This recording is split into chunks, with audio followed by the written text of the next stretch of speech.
Love starts at home, and that home is yours. Let your children step out into the wider world knowing that they are loved and knowing that they have the ability to love others. Hello, friends, and welcome back to the channel. My name is Ifoma, and I film on all things family, faith, and lifestyle.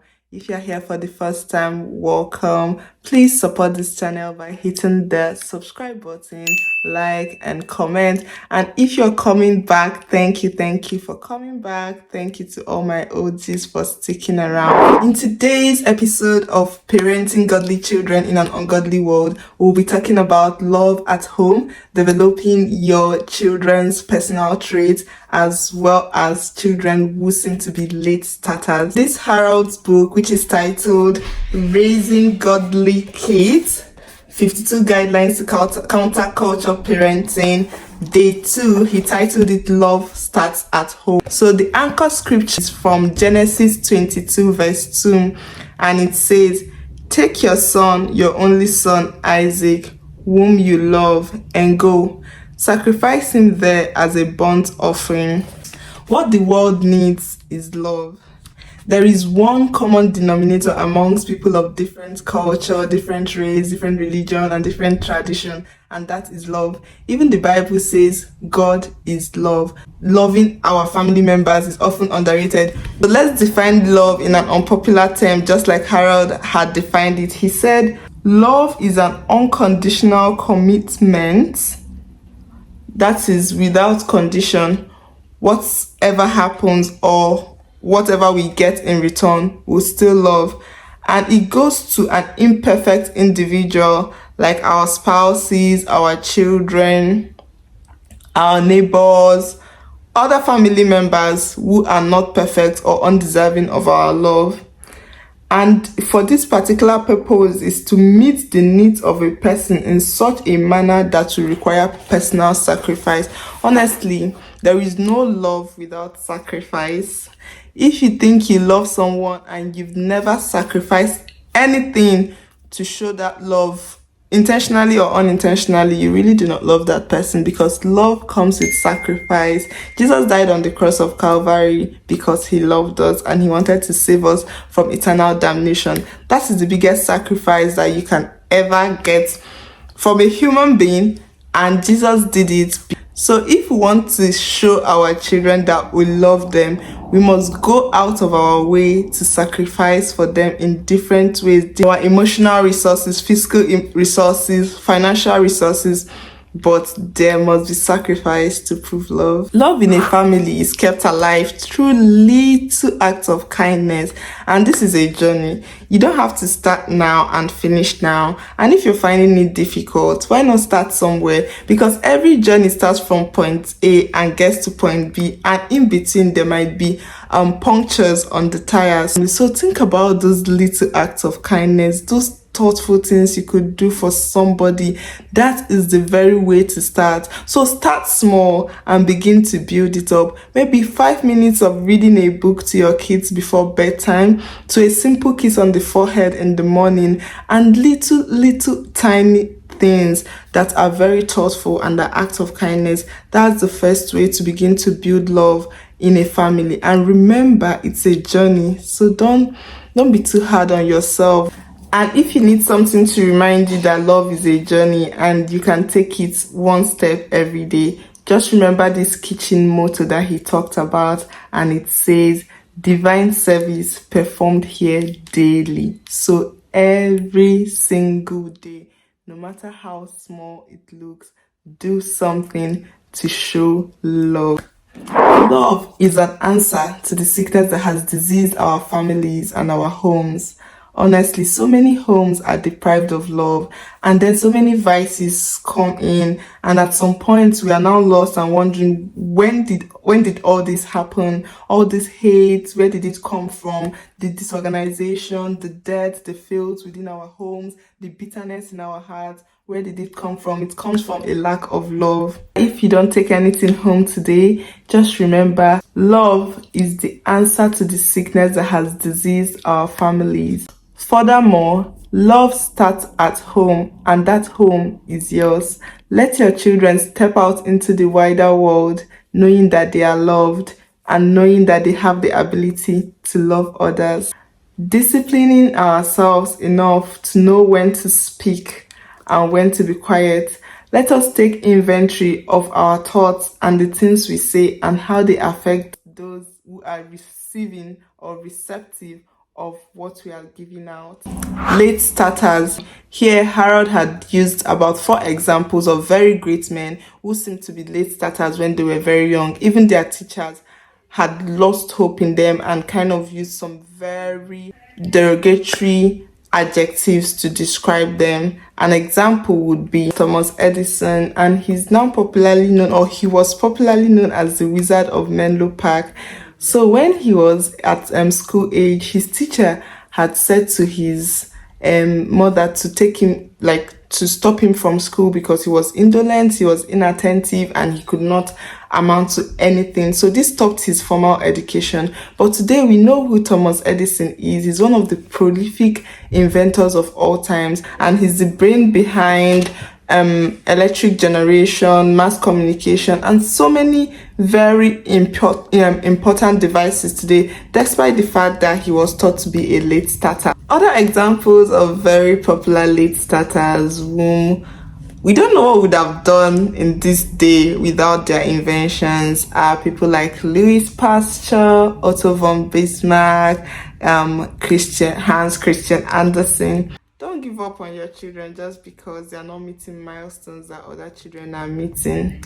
This does not mean that if your child has a developmental problem, which is obvious, and you know that they can get medical help and attention, that you shouldn't go for it. No, you should go for it, but don't give up on that child because you just feel like, oh, child A is not doing this, and child B is doing this, and then your own child is doing that. All these comparisons don't help children, doesn't help our children to develop.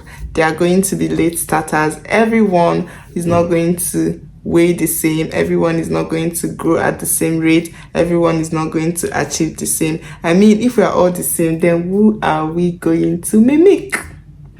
Like the popular saying goes, variety is the spice of life. Don't expect 2 siblings to be the same, and do not expect 2 friends to be the same. Don't judge yourself as a mom if your child is not doing as well as you expected or as well as people might expect them to do. Continue to pour yourself into that child, and you will see them achieve their God-given purpose at the right time, at the right place, with the right people. Okay? Every child has certain gifts and abilities. Think about your child's own, observe them and help them to develop their gifts and abilities. Don't try to mold them into something you were not and you wished you were, because your purpose on earth or that which you wished you were might not be what is God's given purpose for them. Help them to harness their God-given purpose. Help them to build on the talent that they have, and they would love you for it. They would have you to appreciate. Now, avoid the danger of comparing your late starter with another child. It's not easy, but you can cultivate that habit, and you can even be the one to stand up for them and advocate for them when other people, like maybe uncles, aunties, friends, and family members, are pointing out certain things you know that are just peculiar to your child. You can advocate for them in that instant, and you can do it politely as well. Also, realize that if your child needs professional help, you should go for it. Don't feel embarrassed about it.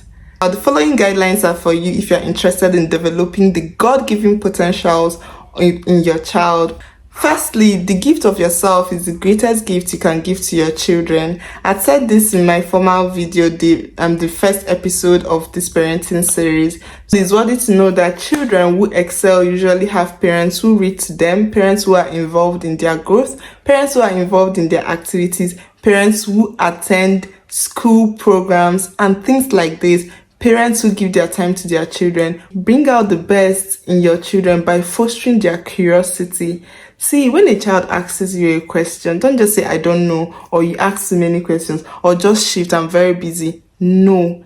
That is the time to teach. That is your classroom at that time. And see, if you don't know, why not just say to the child, oh, I'm going to clarify that, I'm going to look it up, and at bedtime we're going to have this conversation again. And it means that if you said this, you have to follow through. If not, your child is going to stop trusting you. I'm sure we'll still get to that when it about trust and respect.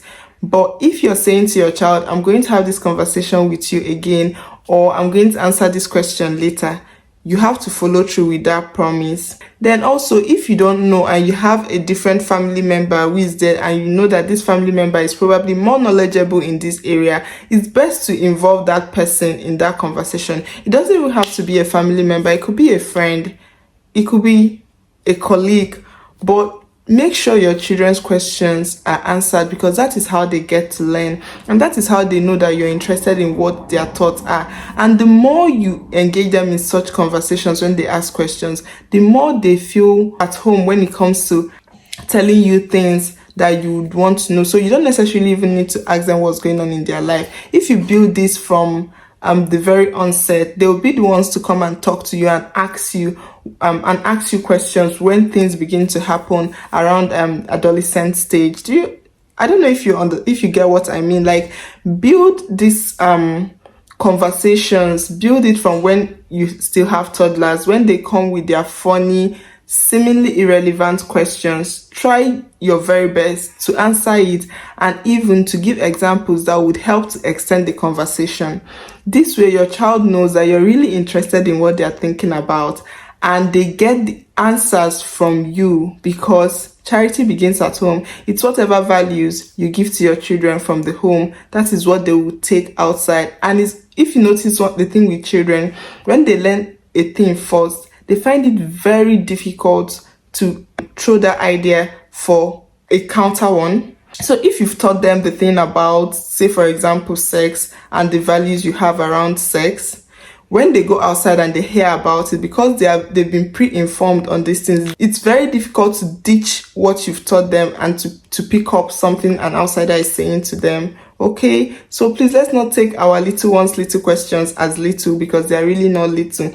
Let's try that as an advantage to grow a relationship with them. Again, if you're interested in bringing the best out of your children, then give them a faith in God, a moral standard that they would grow up with.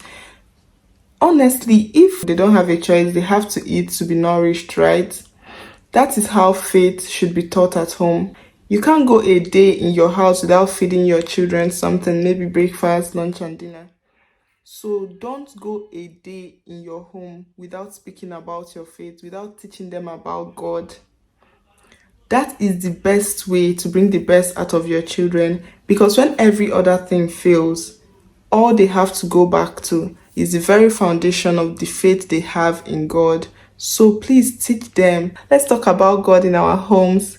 If we are not free to talk about God outside and amongst our colleagues, then the home is the place where we have our freedom. So let's not shy away from it. Our children really need to know about our faith. I've never seen anyone that found Jesus and regretted it. So if you found something and you never regretted it, who is the first person you want to have that thing which you found? That will be your children. So please pass on this gift of salvation to every child in your home.